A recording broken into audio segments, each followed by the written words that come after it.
Hey guys, I'm Simone. Welcome to Mama Says. Today we're talking about a topic that so many of you DM me about every single day. How I lost the baby weight. So before we start this video, let's state some facts. I haven't lost my baby weight as yet. I'm 7 months postpartum. I still have, I would like to think, another 3 to 4 months before I get back to pre-pregnancy weight, and that is fine. Just remember, it took 9 months to grow this baby. 9 months is the least amount of time you can give yourself to lose that weight. So a lot of new moms, write in to say that we're so depressed, we're 2 months postpartum, and we're still looking so fat and ta-ta-ta-ta-ta. Firstly, let's not use the word fat here because we've gained weight because we were pregnant. It's fine. You can lose this weight, but you're not going to lose this weight if you're just going to sit around, eat what you want, not move. It's not magic, guys. It's cause and effect. Every effect happens due to causes we create. So let's create the causes and let me share with you the causes I'm creating to drop my weight. So I was definitely under the misconception that I'm going to pop my baby and I'm going to get like my body back. I'm talking about when I delivered Zephyr. It didn't happen. It brought me to feel really, really low. But then I spoke to a lot of moms that had gained the same kind of weight I'd gained. And remember, I had gained 29 kgs with Zephyr. It's ridiculous. With Serena, I gained 24. Also ridiculous, but better than Zephyr. So, guys, the thing is that I know Instagram shows you all these amazing moms who miraculously have abs in like 40 days of delivery. I am super jealous of them, but let's not compare ourselves to them or to anyone. Every body is different, every woman is different, every woman's hormones are different, every woman's thyroid is different, every woman's issues are different. So let's not compare ourselves to anyone. Let's just compare ourselves to our pre-pregnancy body. That's the goal. We want to get back to whatever weight we were pre-pregnancy, or maybe do even better than that and get even more fit. It's about being fit. It's not about being skinny. It's about being ripped and fit and feeling amazing and looking amazing, right? We know when we look in the mirror and we think that we're looking amazing, the day goes better, right? Vanity definitely plays a role in how we feel about ourselves, and so be it. So 9 months in, 9 months out should be your least expectation of trying to lose the weight. Ideally, you should definitely try and drop the weight by the time the baby turns 1, only because the fat is currently new fat, right? It's recently come onto your body still has the muscle memory of your pre-baby body. So don't delay the process too much. So don't be, on one side I'm telling you don't be too harsh on yourself where you expect that in 3 months everything's going to be perfect. But at the same time, don't be so lax that you think, after the baby turns 1, don't do that. Start as soon as you can. Go slow and steady. If I wanted to drop 15 kilos in 3 months, can I do it if I crash diet and starve myself and, maybe work out like a maniac twice a day, do all kinds of crazy things? I'm sure I can. Is that the healthy way to lose weight for the long run? Absolutely not. Okay, the healthy way to do this is to go slow. So I would say that definitely 3 weeks postpartum, you are in a good place to start taking slow walks and, take the baby out in a stroller, do whatever you have to, do slow walks. You're building your strength and immunity again. You're going to get breathless a lot faster, etc. It takes time. I know that when I hit the gym for the first time postpartum after both kids, if I could hypothetically do 20 bicep curls, in 10 bicep curls, I was in pain or I was feeling drained. It's normal, which is why you have to go slow. So I would definitely say 3 weeks postpartum, start your walks. About a month and a half postpartum, you're good to do yoga and get into light fitness, regime. Start the gym. You can do a little bit of functional. Don't overtrain. Don't overkill yourself in the haste to lose the weight. Just keep it consistent. Consistency is key here, guys. Consistency and determination. don't let them waver. Of course, they do waver time and time again because we're human, but it's okay. Just keep going with your goal in mind and you'll get there. So here are a couple of things that I do to drop the weight. I still have 6 kilos to go. In fact, my past 2 weeks have been really bad. In the sense, I've been really bad. I haven't paid attention to my diet. I've really been eating whatever I want and I've gotten into a zone. And I'm so glad that I'm making this video today because it's mindfully brought me back to the place that I really need to get a grip again if I want to achieve what I want to achieve. And I definitely want to achieve my pre-pregnancy body. So a couple of things that I do are, 1, cinnamon water.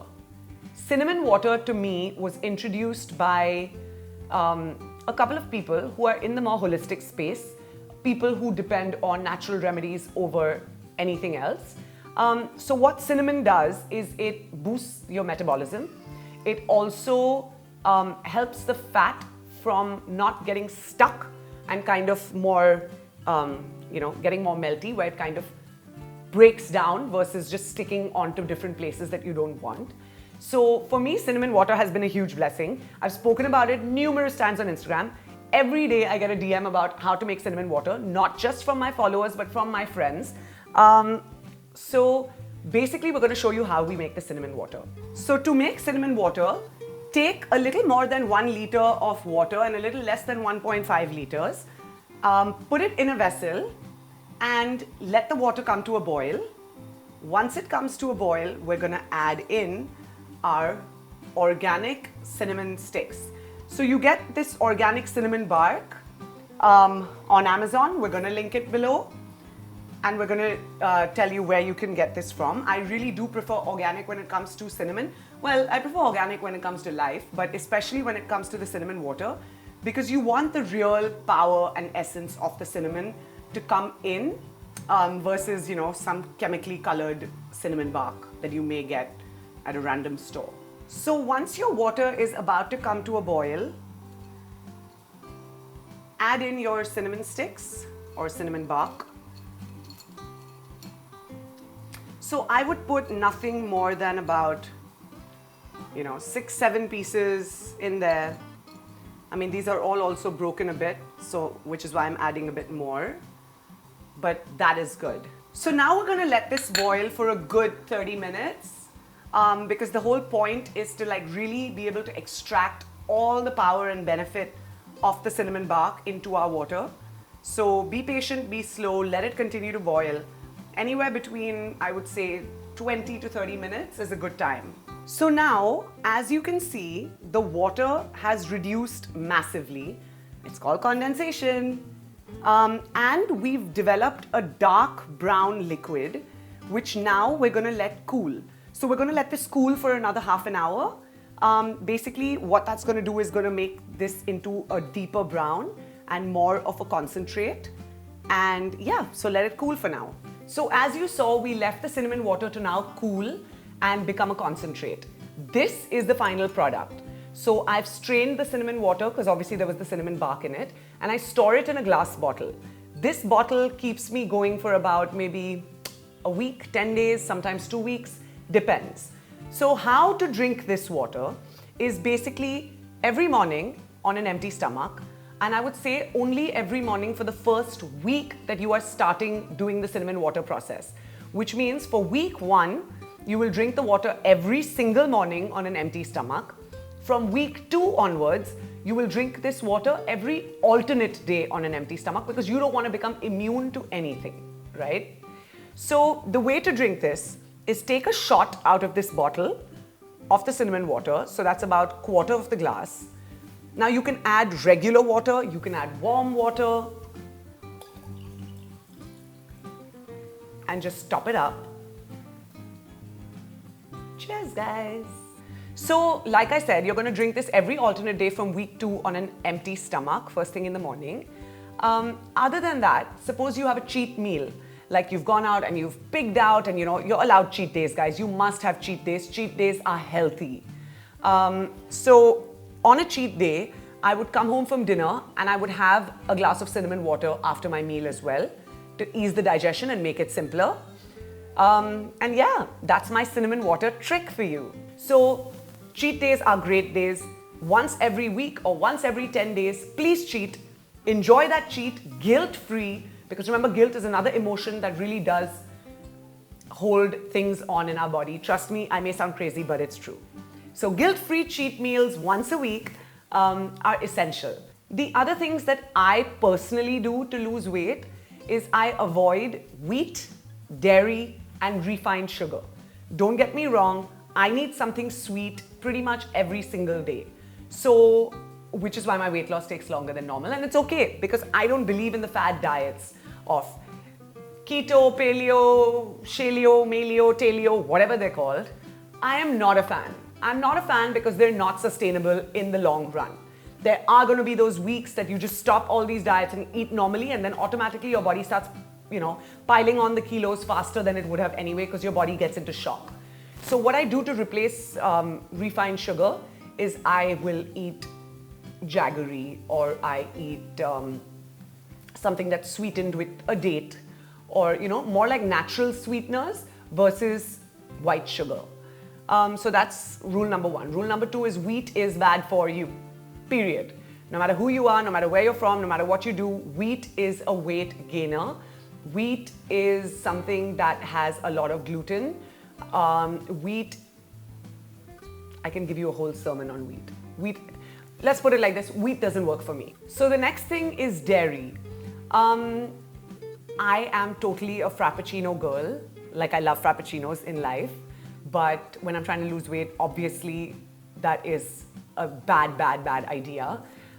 So black coffee is currently my jam. And it's actually become something I enjoy now. Just coffee and water, no sugar, no milk.